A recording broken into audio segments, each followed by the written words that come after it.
Hello दोस्तों, आप सभी का स्वागत है एनिमे की इस दुनिया में। तो इस एपिसोड की स्टार्टिंग मूफेन के डैड को दिखाने से होती है। उनके ऊपर एक व्हाइट टाइगर मॉन्स्टर अटैक कर देता है, लेकिन इससे पहले कि उन्हें कोई नुकसान पहुंचता, तभी लीन वहां आकर अपने वाटर एलिमेंट का यूज करके मूफेन के डैड को बचा लेती है। लेकिन इन सब के दौरान मूफेन के डैड काफी ज्यादा थक चुके थे। वे लीन की गोद में ही बेहोश हो जाते हैं। तो दूसरी तरफ हम मूफेन को भागते हुए देखते हैं। वो एक सोल्जर के पास आकर पूछता है कि क्या वो यहाँ पर आए लोगों की लिस्ट देख सकता है, ताकि उसे अपने डैड के बारे में पता चल सके कि वो यहाँ पर आए हैं या फिर नहीं। लेकिन बदकिस्मती से लिस्ट में उसके डैड का नाम नहीं होता। तभी वहाँ पर आर्मी के जनरल आते हैं और सोल्जर से इंस्पेक्टर कॉन्ग की टीम के बारे में पूछते हैं कि क्या उनकी तरफ से कोई खबर आई है, लेकिन सोल्जर इस पर नेगेटिव में रिप्लाई देते हैं। इसके बाद जनरल और सोल्जर की बातों से हमें पता चलता है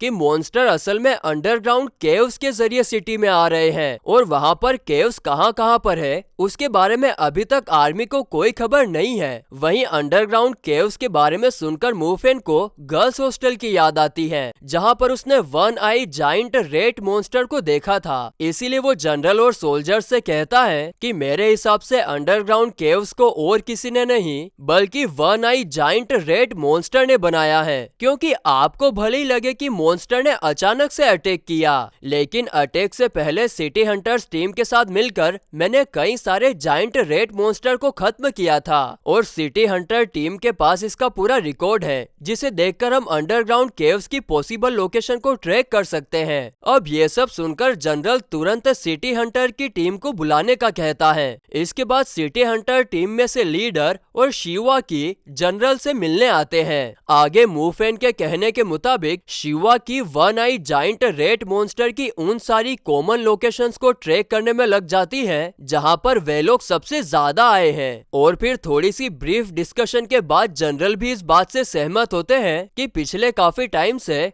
वन आई जाइंट रेट मॉन्स्टर सिटी में अंडरग्राउंड केव खोद रहे थे, और इसी के कारण सिटी पर मॉन्स्टर का अटैक हुआ है। जिसके थोड़ी देर बाद शिवा की सभी को बताती है कि ज्यादातर ये मॉन्स्टर्स मिंगवी सिटी में अपीयर हुए थे, जिसे सुनकर मूफेन को कंफर्म हो जाता है कि सिटी का सबसे बड़ा अंडरग्राउंड केव मिंगवी सिटी के गर्ल्स हॉस्टल में बनाया गया है, जहां पर वो सिटी हंटर टीम के साथ गया था। अब ये सुनकर जनरल अनाउंस करते हैं कि अब से सिटी हंटर्स टीम और मिलिट्री एक साथ मिलकर सिटी के सारे अंडरग्राउंड केव्स को बंद करेगी, ताकि मॉन्स्टर्स का आना जाना बंद हो जाए। आगे मूफेन जैसे ही डिस्कशन करके बाहर निकलता है, तभी उसे वहां पर अपने डैड दिखाई देते हैं, जिन्हें देखकर वो तुरंत उनके गले लग जाता है और फिर उनसे पूछता है कि आखिर आप यहाँ पर कैसे पहुँचे। जिस पर डैड लीन के बारे में बताते हैं, लेकिन वो उनके साथ यहाँ पर नहीं आई थी। तभी वहाँ ली और वे आते हैं, जो कि असल में सिटी हंटर ग्रुप के मेंबर्स थे।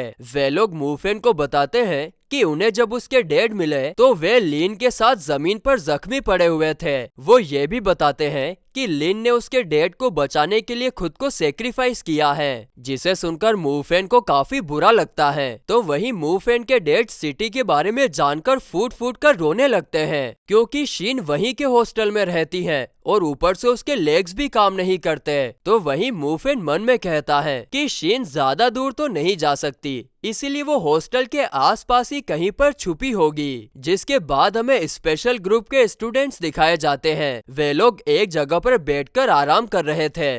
तभी वे मिलिट्री वालों को सिटी हंटर ग्रुप के साथ बाहर जाते हुए देखते हैं, जिनके साथ मूफेन भी बाहर जाने की बात कर रहा था। इसीलिए वे लोग वहां जाकर उसे समझाने की कोशिश करते हैं कि सेफ जोन से बाहर जाना खतरे से खाली नहीं है, उसकी जान को भी खतरा हो सकता है। लेकिन वहां पर मूफेन के डैड ये समझ चुके थे कि मूफेन शीन को ढूंढने के लिए बाहर जा रहा है, और इसीलिए वो मूफेन से कहते हैं कि मुझे पता है कि तुम शीन को ढूंढने के लिए बाहर जा रहे हो, लेकिन शायद वो अब जिंदा नहीं होगी। जिस पर मूफेन कहता है, हाँ ठीक है, लेकिन अगर वो जिंदा हुई तो जरूर वो कहीं पर छुपकर मेरे आने का इंतजार कर रही होगी और इसीलिए मुझे उसे ढूंढने के लिए जाना ही होगा। अब ये बात सुनकर जनरल उसे अपने साथ लेकर जाने के लिए मान जाते हैं, जिसके बाद सब लोग गाड़ियों में बैठकर सेफ जोन से बाहर निकल जाते हैं। तभी सीन कट होता है और हमें शीन दिखाई जाती है। वो और भी कई सारे लोगों के साथ एक कंपनी के बेसमेंट में फंसी हुई थी, जहाँ पर एक लड़की उसे पीने के लिए पानी देती है तो शीन उसे थैंक्स बोलती है। तो दूसरी तरफ बचे हुए नौजवान मॉन्स्टर्स के साथ लड़कर यहाँ से बाहर निकलने की बात करते हैं, जिसे सुनकर एक प्लम्बर खड़ा होकर कहता है कि मैंने यहाँ पर कई सालों तक काम किया है तो मुझे अंडरग्राउंड रास्तों के बारे में ठीक ठीक पता है, मैं सभी को यहाँ से बाहर निकाल सकता हूँ। जिसे सुनकर बाकी के लोग खुश हो जाते हैं, क्योंकि उनके हिसाब से अगर वे लोग अंडरग्राउंड रास्तों से गए तो मॉन्स्टर उन्हें नहीं पकड़ पाएगा, इसीलिए सब लोग वहाँ से जाने के लिए राजी हो जाते हैं। तभी वो लड़की जिसने शीन को पानी दिया था वो सभी को शीन की मदद करने के लिए कहती है, क्योंकि वो चल नहीं सकती थी। ये सुनकर सारे लोग ये कहकर मना कर देते हैं कि ऐसे टाइम पर हमें दूसरों की बजाय अपनी मदद करनी चाहिए। बस इतना कहते ही वे लोग वहाँ से चले जाते हैं, जिसे देखकर वो लड़की शीन को अपनी पीठ पर चढ़ने के लिए कहती है, लेकिन शीन उसे मना करते हुए अपना ब्रेसलेट देकर कहती है कि अगर तुम सेफ जोन में पहुँच गई तो इसे मूफेन नाम के बंदे को दे देना, लेकिन उसे ये मत बताना कि मैं अभी तक जिंदा हूँ, कह देना कि मैं पहले ही मर चुकी हूँ। और फिर इसके बाद वो लड़की शीन को सॉरी बोलकर वहाँ से चली जाती है। अब इसके बाद शीन मॉन्स्टर्स के साथ लड़ने के लिए एक नाइफ बाहर निकालती है, जिसके बाद अगले सीन में हमें जनरल, लीडर्स और पूरी सिटी के हंटर्स टीम को गर्ल्स हॉस्टल की तरफ जाते हुए दिखाया जाता है, जिस दौरान उन लोगों का प्लान था कि गर्ल्स हॉस्टल में बने सबसे बड़े अंडरग्राउंड केव को डिस्ट्रॉय करना है ताकि मॉन्स्टर्स सरफेस पर आना बंद हो जाए।